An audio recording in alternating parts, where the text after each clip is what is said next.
Hi guys, welcome to my channel. First time viewers, always welcome. I'll be discussing the X-Ray3 SIG sight on a P320 platform, why I like it, and the difference between the two. It's a very advanced sight, and when you look at the original equipment that it came with, it leaves a lot to be desired.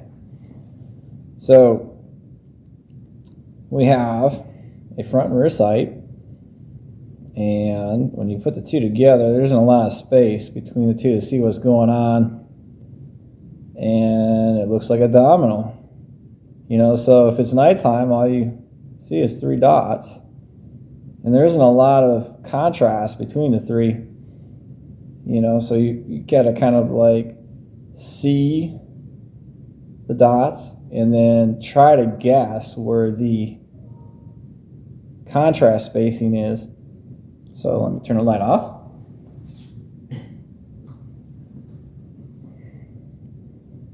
This is what we have here. So all the dots look the same. So if you're a little bit off here or there,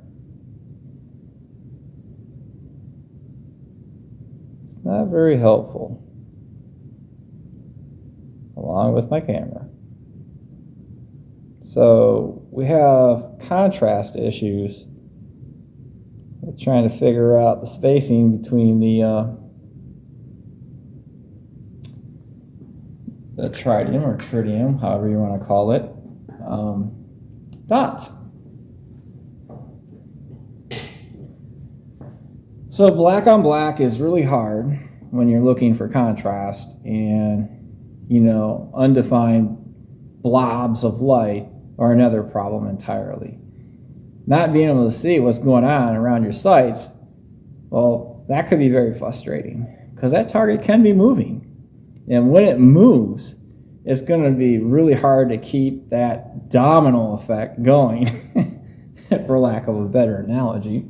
So in the X-Ray3 sight, the sight is way different. We have I got too close. we have a green circle around the tritium or tritium vial. So you pick it up real quick during the daytime and also in the nighttime. The rear tritium or tritium vials are a little smaller. So you're just looking through the aperture. And it's more like a ghost sight where it's like round. It's not quite a U. You could actually see it looks round. And there's the front sight. So I could see what's going on around that front sight. So if whatever it is takes off on me, I can find that front sight fast and easy. Being that there's a big donut around it, it's like a dot sight. So you focus on the dot, and then you look at the top line and what's going on, and you form your whole sight picture, for your sight alignment. So you have situational awareness. It's pretty cool. So that's the major difference between the X-Ray3 and the X-ray sights that originally came with this P320. So speaking of situational awareness, typically instructors try to teach you that you look at your target, find a spot on there you want to hit, the center of the bullseye. Okay, well, that's kind of easy. All right, now how do I get there? Well, you just memorize that target, and then you just put your sights on there. And hopefully if your sights are aligned correctly and you're holding it right and you're controlling your trigger pull, and your follow through goes well, you'll hit that spot. Well, that's kind of funny because in reality, that's a fantasy, because targets don't stand around to get shot at.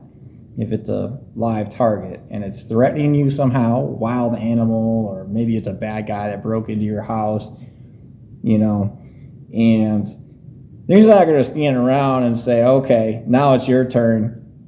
Your turn to hit me. And he's not going to be like a villain, in the movies where he's going to be all like, wah ha ha ha, and just unpack a big manifesto about why he's doing it. And he's an evil genius and so forth. That,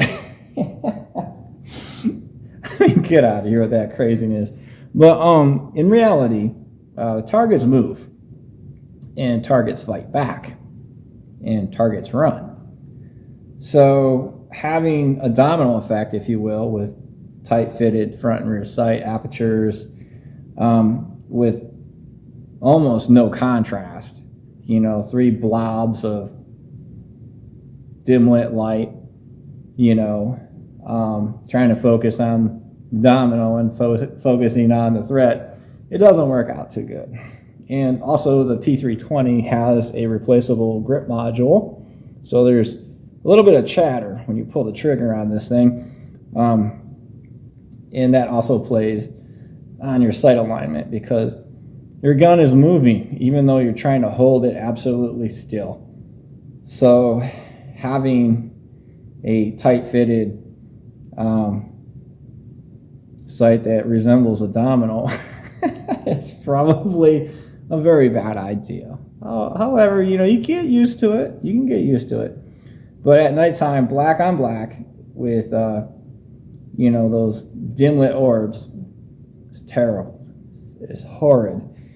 And the X-ray sight is a little bit different than a night sight. It's designed to be used in low light. So when you step out of a highly lit area and you go into like a dim lit area or in a pitch black area, the transition will go easier on your eyes because you don't have an overly bright, sight, and tritium can be kind of challenging if you don't have an outline, around the vial. So, when you're looking at them, they can look kind of like blobs of light. And you want to have some crispy contrast because when you're looking at sights, 2 things come into play. You have contrast, which are your lines, tell you where you're at. And then you have color when you have an absence of contrast. The color tells you where you're at. And when you have an amazing lack of contrast, even on the color, and things kind of blur over, it's very hard to figure out your spacing, from front to rear sight. And so with the X-Ray3 sight, you give up that, and you just kind of, freestyle it. So it's sort of like a go sight, where you have almost a circle. You have contrast because the vials are contained in such a way where the light looks more definite in contrast. And then the front has a green ring around it, so you can pick it up during the daytime really fast, so it doesn't look like a domino. You can see what's going on. You see your target. You can see your sights. Self-defense, you never want to take your eye off the target. So when they're teaching you that you look at the target, you bring your gun up to the target, and then you focus on your front and rear sight, it's kind of dangerous to think of it that way. And it's kind of stupid because, well, that target's going to move. It might punch you right square in the nose. And your whole sight alignment thing is out the door because your eyes are tearing up. So you want to keep your eye on the target. What's he doing, or whoever is doing, and then you want to be able to bring your sights up to that, and then hopefully eliminate the threat. And with the X-Ray3, you get your situational awareness, and you get more contrast, so they don't look like a domino. And they don't overly mark you during the nighttime. So when it's dark out, it doesn't mark your location. You know, so you can see them just enough to do the job. Then when you hold them at arm's length, you know, you still can see them pretty good. All right, so we have our dialectic vision where we can see the threat, and then we can also see our sight platform. So they work together and harmonize using not only color but contrast, and I like them. So you can also get them with a square notch in the back if you don't like that U notch. That U notch is more round than U. And so SIG has been making night sights for a very long time. I recall way back in the 90s, I was looking at buying a used one, and it had night sights on it. And a lot of the other manufacturers haven't put them on guns yet. So correct me if I'm wrong, but I think SIG was the first firearm manufacturer to put tritium or tritium sights on their guns. And the X-ray sights supposedly get tested for like 20,000 rounds in a, you know, torture test, you know, to see how well they do. So a lot of your aftermarket sights don't go through all of that. You know, the experience and the engineering just isn't there. They'll make you a sight because, you know, you just need a front post and a rear aperture, and then you need something to glow, right? But they don't factor in that you might smack your gun on something, it might get caught in a door, you know, you might hit the ground, you know, it might be in a holster. So SIG puts all of the variables into their engineering, and they come up with a sight platform that's, you know, pretty good for duty. And a lot of the military operators use SIG, and you know, more recent years it's replaced Glock in a lot of respects, but you know, it's a pretty easy gun to shoot. But they don't want you to use aftermarket sights. Not just because, well, aftermarket may not last as long as OEM, but because they're not designed the same way that SIG designs their sights. You know, like Glock, their sights have a system to tell you what you're working with. On your compacts and your carries, the front sight's a 6, the rear sight's an 8. You know, if this is a full-size slide, you might have an 8 in the rear and an 8 in the front. If you have a 45 compact, you might have a, excuse me, an 8 in the front, or excuse me again, you might have an 8 in the rear and in the front. Because some people believe that, oh my goodness, some people believe that, you know, 45 ACP is you know, has a flat trajectory, but you know, most handguns are like that anyway if you're not shooting a revolver. So I don't buy into that theory. I'd like them to prove it. But anyway, they're predetermined in a SIG, you know, based upon slide length and caliber. So it's easy peasy. You just pick the sight that you like, you know, the X-Ray3, or maybe you like the original, you know, X-rays that, you know, because it reminds you of your favorite domino game. But you know, it takes the guesswork out of it. But one thing about SIG, unlike other guns, is you don't chop the target in half.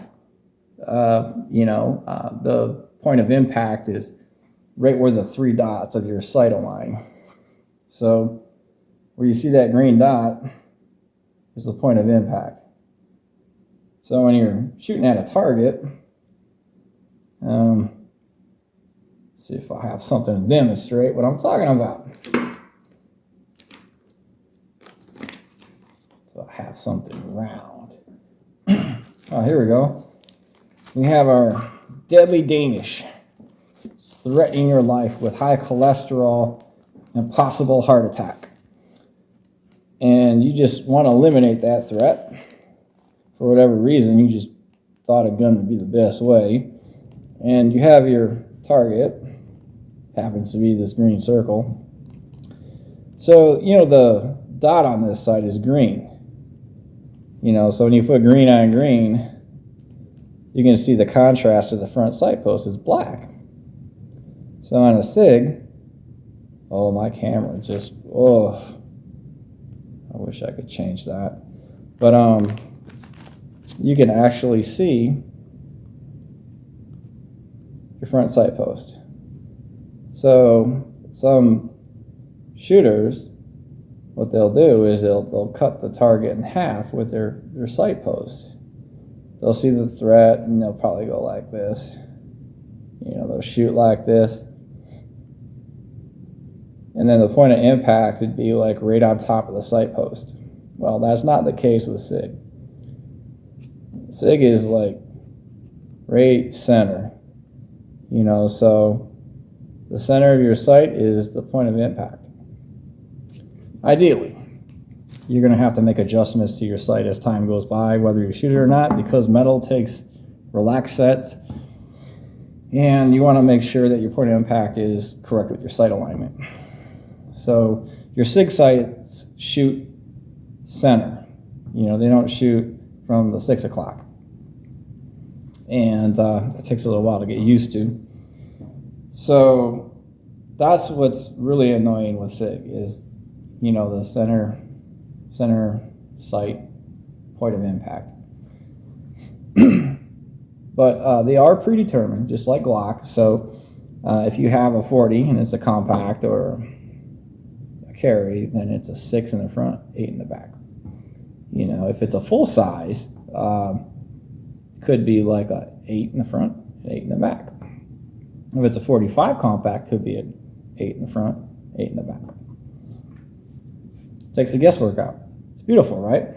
So if you buy some aftermarket, you know, pizzazz on there, and you don't know what you're getting. You don't know if it's going to work. Because a lot of times when they offer sights, it's like one set fits all. And then you put it on there, and then you find out that your gun doesn't hit center.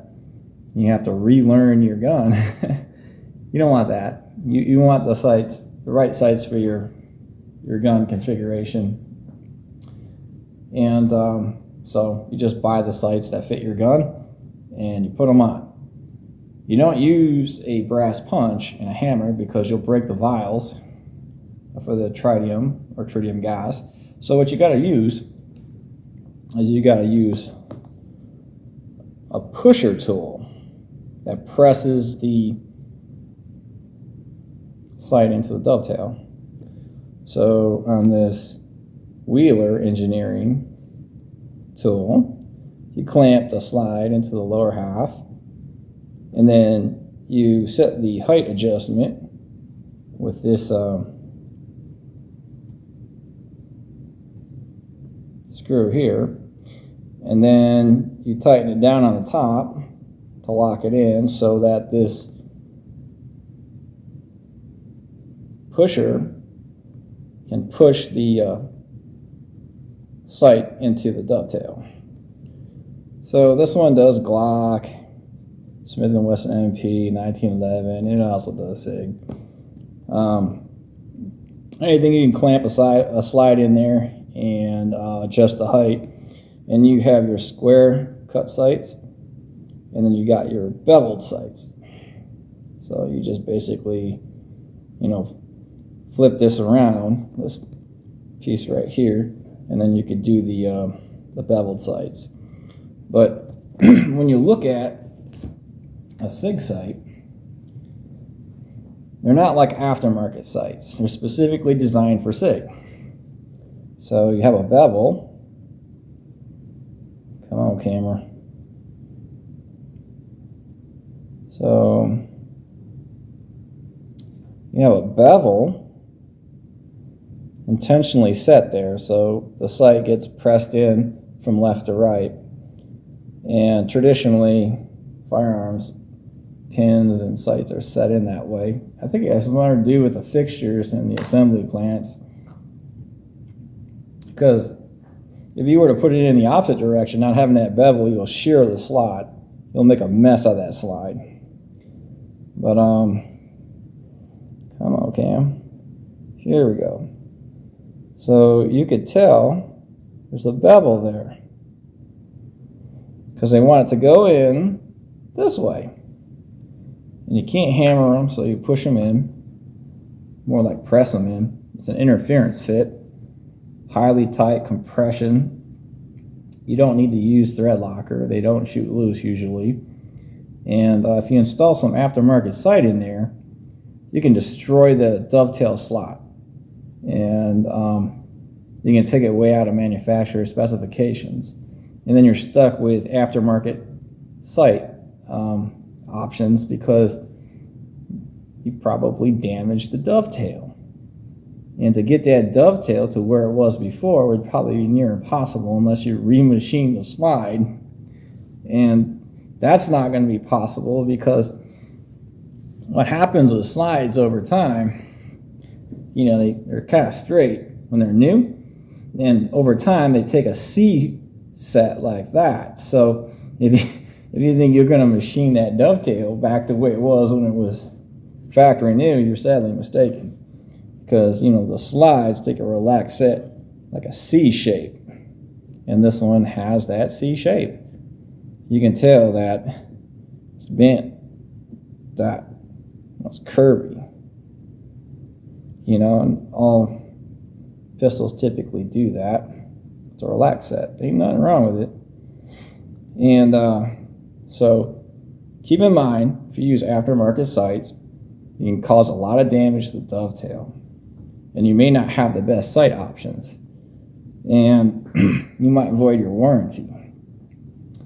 But SIG makes their sights practically idiot-proof. If you install them from left to right, you follow the directions, and you'll end up with a pretty good result. You know, where you don't have to take them to a gunsmith. And it's kind of funny how they advise you to take it to a competent gunsmith, because gunsmithing isn't a real profession. It's a craft. So there's no regulation for gunsmithing. You know, and typically you have to work under a federal firearms license. And, you know, there's really no professional standard for gunsmithing. And a lot of the shooting organizations and, you know, the dealers typically like to do their thing and try to set some kind of standard. But a lot of times, unless they're making these guns, they don't know what they're doing. So keep that in mind. When you buy replacement parts, you want to stick to, you know, what works. The manufacturer's suggested products, you know, that are endorsed by the manufacturer and not some, you know, marketing hype magazine or website, what have you, or, you know, some guy builds a gun in his basement or something. And he's like, wow, this is cool. This is so different. It's exotic, you know, and turns out to be a disaster. So, you know, I think with the decades of experience that SIG has with tritium or tritium night sights, I would think that you could trust them by now. You know, that you're going to make a good decision when you use their products. And I had my doubts with the first set of X-ray sights, but with the X-Ray3 sights, I really like these. You know, yeah, I think you will too. So if you like this video, don't forget to like and subscribe so you don't miss out on any more content, and see what's new. And I hope you have a good day.